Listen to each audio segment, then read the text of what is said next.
Do you want to purchase a new handgun for yourself but are unsure which one to buy?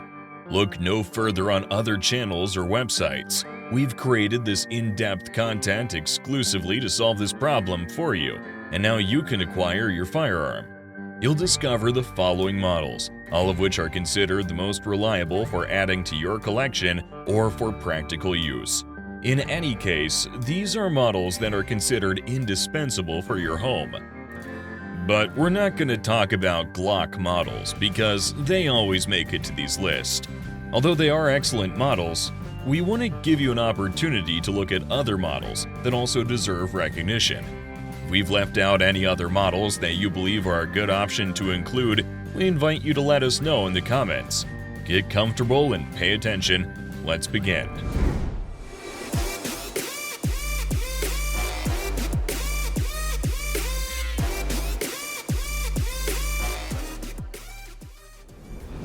Number 1. Heckler & Koch HK45. Finding a more suitable handgun for emergency situations, such as SHTF, proves to be a real challenge, and the Heckler & Koch HK45 stands out as an exceptional choice. Developed with a focus on the needs of the U.S. military, this .45 ACP caliber pistol has proven its effectiveness, being adopted even by a member of the Navy SEALs. So, what features distinguish the HK45 as an outstanding pistol for critical situations?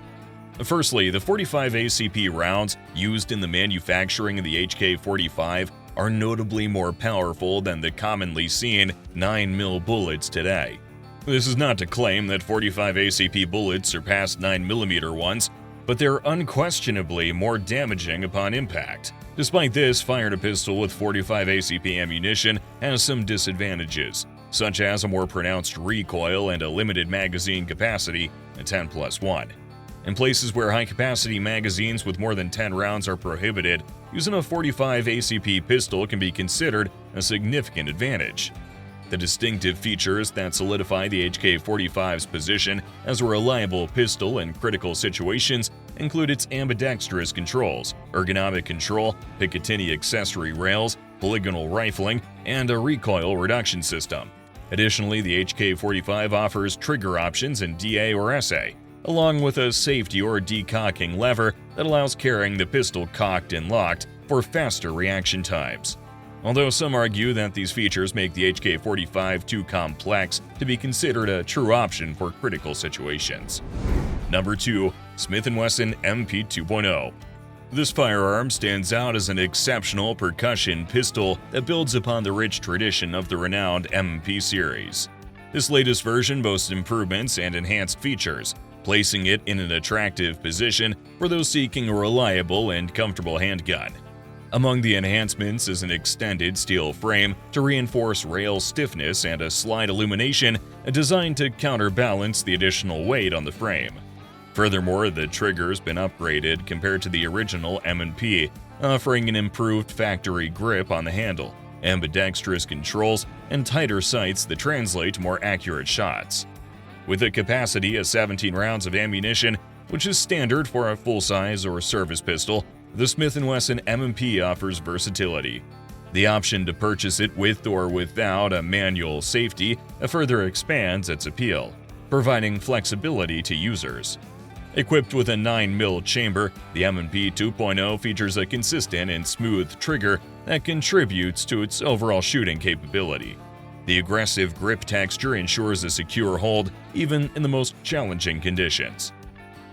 Additionally, the M&P 2.0 offers customization options through interchangeable backstraps, catering to users with different hand sizes and preferences. Its durable construction, coupled with Smith & Wesson's reliable quality reputation, positions it as a formidable contender in the realm of percussion pistols, suitable for both personal protection and recreational shooting. Number 3. CZ75. It originated from the state-owned Jitská armament factory, where the Kalki brothers developed it in former Czechoslovakia.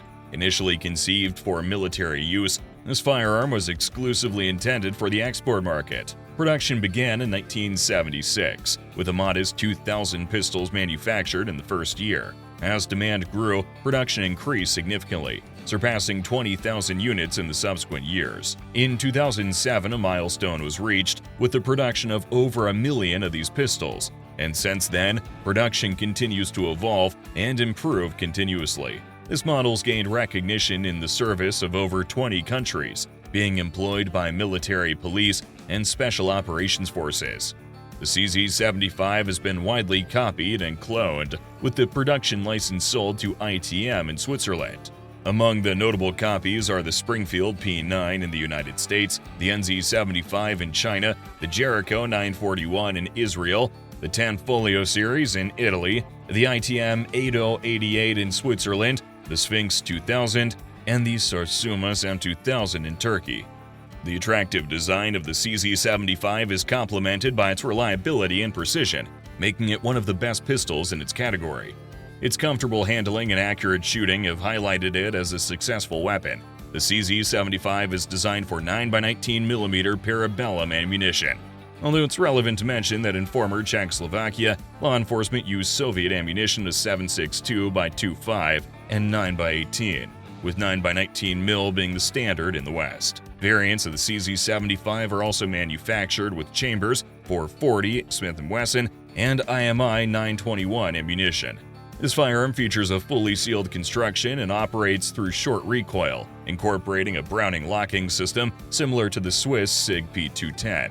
This design provides a smoother cycle and improved tolerances, enhancing accuracy compared to the basic CZ75. Number 4.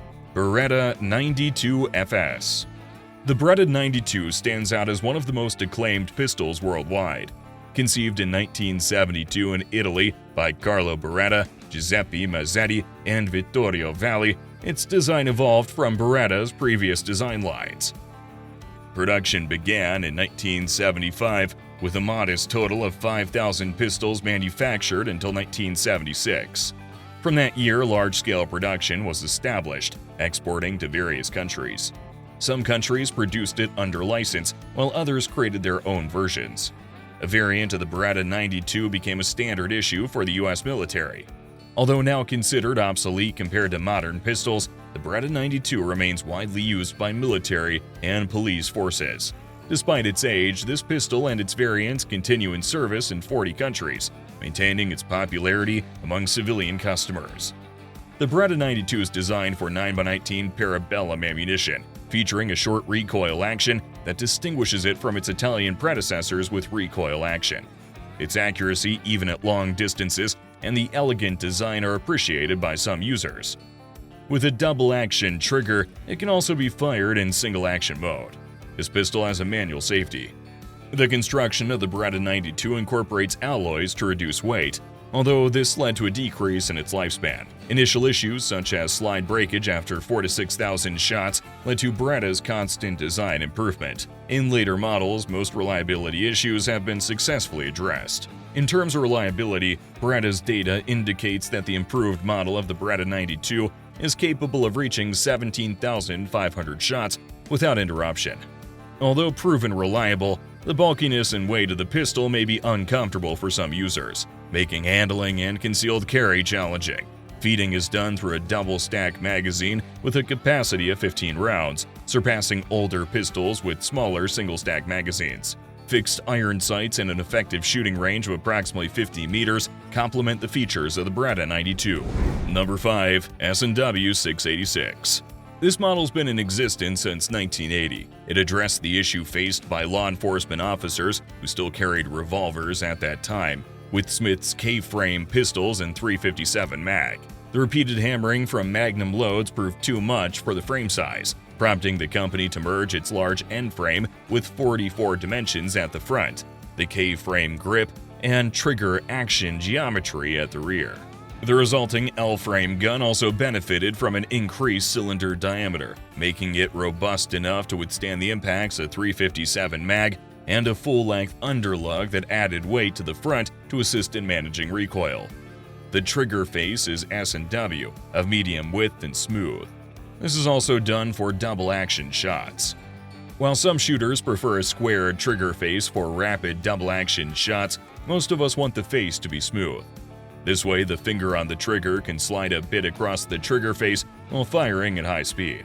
In the 4-inch model, the chambers are machined for standard use, reloading one at a time or with a speed loader. The barrels of these new guns represent a departure from the L-frame of the past.